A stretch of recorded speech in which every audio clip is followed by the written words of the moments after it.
3 résolutions juridiques pour vos investissements immobiliers.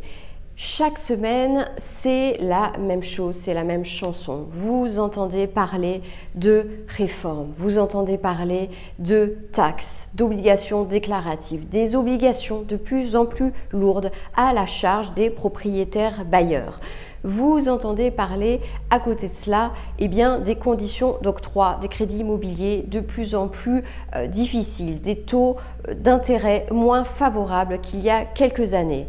En plus, quand vous lisez la presse et regardez les médias, vous avez connaissance de scandales concernant la fraude, l'escroquerie, des impayés, des affaires de squat terribles. Et quand on baigne dans cette ambiance-là, on a de quoi se sentir angoissé et perdu. En tant que propriétaire bailleur, on se demande, vous vous demandez peut-être parfois si ça vaut la peine d'être encore propriétaire bailleur en France aujourd'hui, parce que tout est complexe, tout est incertain dans ces circonstances économiques et financières instables.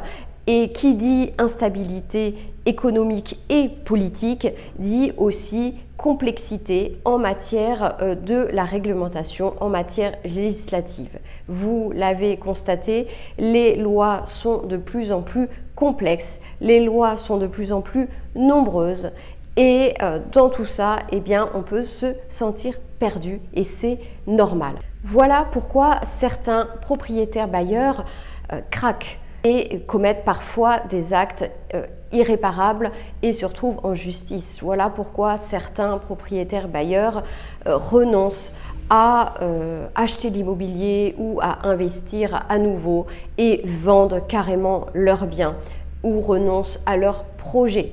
Il y a de quoi les comprendre. Alors, voici ce que je vous propose. Soit on cède à cette ambiance sinistre et on craque. Soit, deuxième solution, on résiste. On résiste à cette ambiance pas toujours très favorable aux achats immobiliers et on fait le tri. On fait le tri entre les informations qui nous sont absolument nécessaires et indispensables à connaître et maîtriser pour avancer dans ces projets. Et on met de côté les informations secondaires qui ne sont pas absolument utiles pour soi tout de suite. Et surtout, on essaie de chasser toutes les angoisses et toutes les sources d'angoisse. Bonjour, si vous ne me connaissez pas encore, je suis Valérie Mouline-Denis, je suis avocate au barreau de Paris en droit immobilier depuis 2007 et sur cette chaîne, je vous propose chaque semaine un contenu juridique et immobilier pour développer et gérer votre patrimoine immobilier en toute sécurité, sérénité et rentabilité. Inscrivez-vous immédiatement à la news privée dans laquelle je partage du contenu inédit et des offres exclusives pour faire du droit un allié pour vos investissements immobiliers. Alors revenons au cœur du sujet. 3 résolutions juridiques à retenir. Il n'y en a pas 50, il y en a 3 pour développer et gérer votre patrimoine immobilier.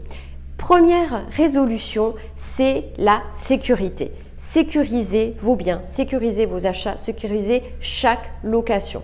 Qu'est-ce que cela veut dire quand je parle de sécurité juridique? Cela signifie que pour chaque achat, chaque projet, chaque location, vous devez maîtriser, vous devez connaître la réglementation juridique applicable, spécifique à votre projet. Surtout, pas de parallèle.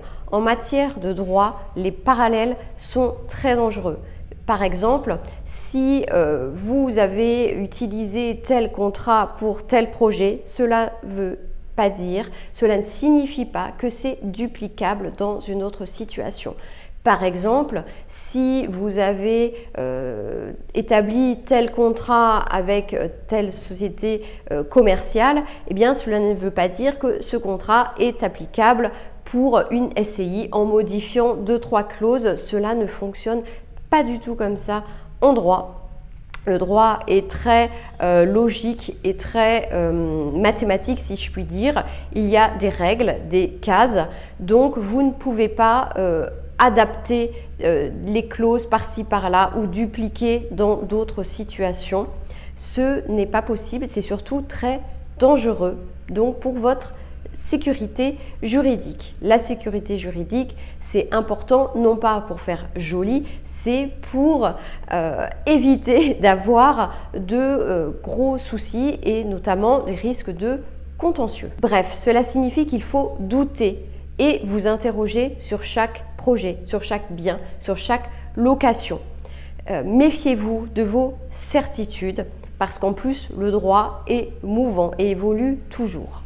Deuxième résolution, c'est d'optimiser. Optimiser vos investissements immobiliers, vos biens, vos locations. Qu'est-ce que cela signifie d'optimiser? C'est d'avoir un investissement immobilier rentable, performant, efficient. Rentable ne signifie pas forcément avoir plein de cash flow positif. C'est pas forcément ça, parce que si à côté de cela vous avez une forte vacance locative et beaucoup de soucis sur ce bien, ce n'est peut-être pas forcément un investissement performant. Bref, pour dire qu'un investissement est optimisé, il faut songer à plusieurs paramètres. Premièrement, il faut prendre en compte la réglementation fiscale. Attention, quand on dit fiscale, ça ne veut pas dire qu'il faut frauler et faire de la fraude fiscale, surtout pas, ni l'abus de droit. Attention à ça. Également sur le plan réglementaire, le plan de la législation en matière de droit immobilier. Le droit immobilier, ça concerne donc les baux, donc les contrats, ça concerne la copropriété, l'urbanisme et la construction. C'est tout ça qu'il faut prendre en compte pour chaque projet immobilier et pour optimiser, si je puis dire. Quand on parle d'optimisation, cela veut dire qu'on optimise au moment de l'achat, ça veut dire qu'on optimise au moment de la mise en location et pendant toute la durée de la location. Également au moment de la revente, parce que quand on pense achat, on pense à revente également. Bref, vous voyez qu'il y a la question de l'optimisation se fait à plusieurs étapes clés, plusieurs moments de la détention d'un bien immobilier. Troisième résolution juridique, c'est la sérénité. Pour développer sereinement votre patrimoine immobilier, parce que ce n'est pas une course, ce n'est pas un sprint, c'est un marathon de détenir du patrimoine immobilier. Alors, pour cela, on agit sur deux leviers. Premièrement, on diminue les risques sur son patrimoine, sur ses investissements immobiliers.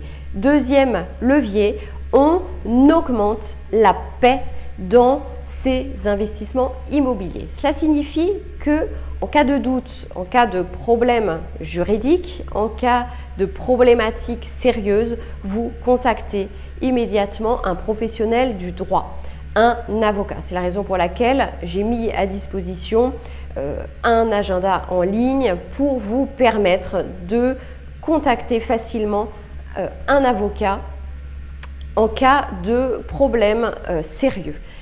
Deuxième moment également, en cas de pré-conflit, vous devez aussi avoir le réflexe avocat parce qu'il va vous faire gagner du temps, de l'argent.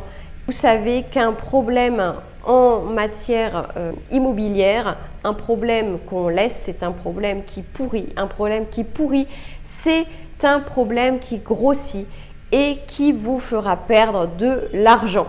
Donc, il faut traiter sérieusement les problèmes juridiques et faire appel à des professionnels quand c'est nécessaire. Enfin, pour utiliser ces deux leviers, donc diminution des risques et augmentation de la paix dans vos affaires immobilières, il faut toujours, bien connaître la réglementation fiscale et juridique et deuxièmement, aussi développer et renforcer vos soft skills parce que au quotidien, c'est vous qui achetez, c'est vous qui gérez peut-être en plus en direct vos biens immobiliers.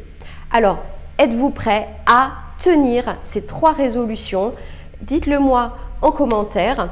Pour les plus ambitieux d'entre vous, inscrivez-vous immédiatement à ma news privée. Tout est dans le descriptif de cette vidéo. Je vous retrouve la semaine prochaine.